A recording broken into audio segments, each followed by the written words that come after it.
빅데이터를 이용한 성공적인 마케팅, 빅데이터를 이용한 올리브영 남성 그루밍 트렌드 활성화를 위한 PPL 제품 전략 포인트 분석을 발표하겠습니다. 목차로는 시장 상황, 브랜드 상황, 강점, 문제인식, 타겟 분석, 컨셉 도출입니다. 올리브영이 추구하는 방향은 건강한 아름다움을 제안하는 라이프스타일 플랫폼입니다. 시장 상황입니다. 남성들이 노화 방지 세럼, 마스크 등을 구입하는 등 화장품에 대한 태도와 인식이 급변하고 있습니다. 브랜드 상황입니다. 2020년 1월부터 9월 화장품 전문점 브랜드 빅데이터 분석 결과 1위로 올리브영이 자리매김하고 있습니다. 뷰티 소비자 절반이 넘는 규모를 보유하고 있습니다. 강점입니다. 올리브영의 전국 매장 수는 1250여 개로 어디서든 쉽게 접근이 가능하고 들어가 편하게 구경할 수 있습니다. 문제인식입니다. 남성의 화장에 대한 인식이 바뀌는 요즘 남성용 그루밍 제품의 다양성을 늘려 여성뿐 아니라 남성들도 올리브영에 들러 편하게 화장품을 구매할 수 있게 유도해야 합니다. 그 방법으로는 판매 사이트, 블로그 등의 사용 후기, 뷰티 크리에이터들의 제품 소개 및 사용 영상, 주변인들의 추천 등의 정보는 비사용 제품의 온라인 구매를 유도합니다. 타겟 분석입니다. 남성들이 화장을 하지 않는 이유로는 남성스럽지 않다, 메이크업 하는 남성에 대한 인식이 부정적일 것 같다, 비호감이다, 메이크업을 해도 크게 달라질 것 같지 않다 등 부정적인 의견이 다분합니다.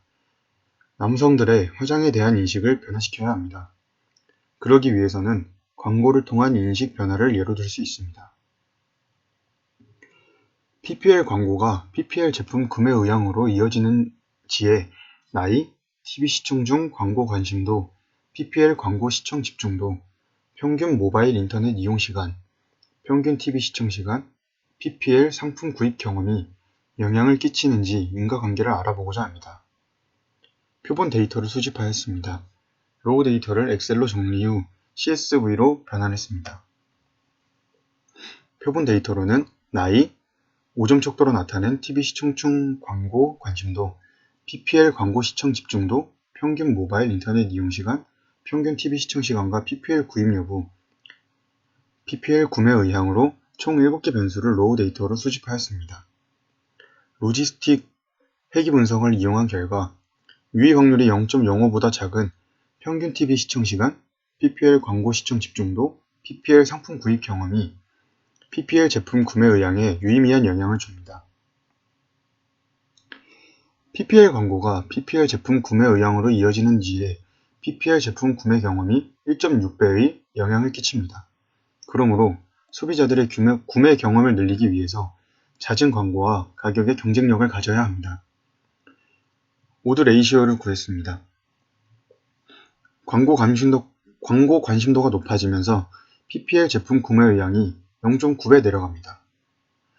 하지만 PPL 제품 구매 경험이 있다면 없던 사람보다 1.5배 구매 의향이 높아집니다. 결론으로는 PPL 제품 구매 의향에 가장 큰 유의미한 영향을 주는 PPL 제품 구매 경험을 늘리는 것이 가장 중요하다고 볼 수 있습니다. 단기적 제한 컨셉 도출입니다. 남성과 뷰티의 어색한 거리를 좁히자 오프라인과 온라인으로 구성해 보았습니다. 하지만 온라인 중에서도 TV가 모바일보다 0.1배 더 높았으므로 TV에 대한 예를 보여드리겠습니다. 다양한 라인을 가진 올리브영의 제품을 연예인이 사용자가 되어 후기, 사용법을 설명함으로써 남성들의 화장품에 대한 장벽을 낮추자. 왜 게리 뷰티인가? 최장수 뷰티 프로그램으로서 전문가가 출연해 직접 화장하는 법, 팁을 설명합니다. 왜 팔로우미인가?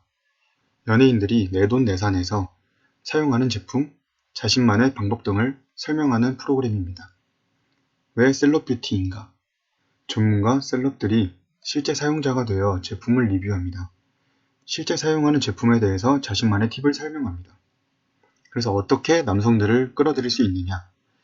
남성 연예인을 게스트로 일반 남성을 화장시켜주는 등 남성 연예인이 실제로 사용하는 제품을 리뷰하는 등 누구누구의 피부 케어 팁 대방출 혹은 비포 앤 애프터를 통해서 쉬운 화장법으로 달라진 남성을 보고 여자들이 느끼는 변화, 느낌을 보여주고 남성들에게 좋은 인식을 심어줍니다.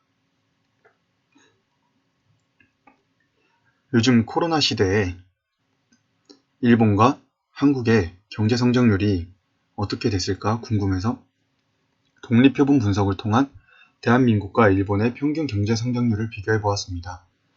1961년부터 2019년까지의 양국의 경제 성장률 비교 통계 분석입니다.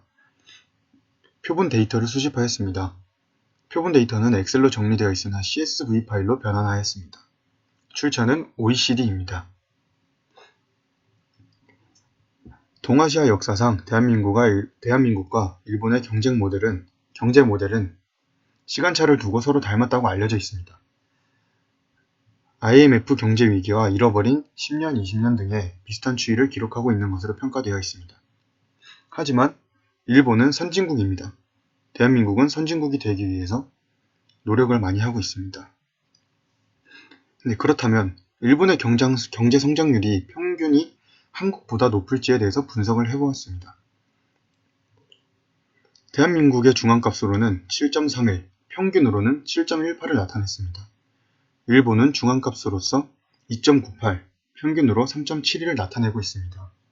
그렇다면 대한민국이 일본보다 더 선진국이 되었어야 되는 것이 아닐까요? 하지만 등분상 검정, 통계 분석을 해보았습니다. 등분상 검정을 해본 결과 56%로 동일하다고 나와 있습니다. 이것은 귀무가설에 접하다고 보면 됩니다. 이는 등분산 검정 결과 등분산이란 뜻으로 t테스트 시 발 이퀄을 true로 설정할 수 있다는 뜻입니다. 분석 결과 두 개의 값은 한국은 7.182200, 일본은 3.710567입니다. 분석 결과로는 대한민국과 일본의 평균 경제 성장률은 대한민국이 더 높습니다. 거의 2배에 달하게 높습니다. 또한 현재 경제 규모는 특정 기간 내 평균 경제 성장률과는 무관하다는 것을 볼 수 있습니다. 감사합니다.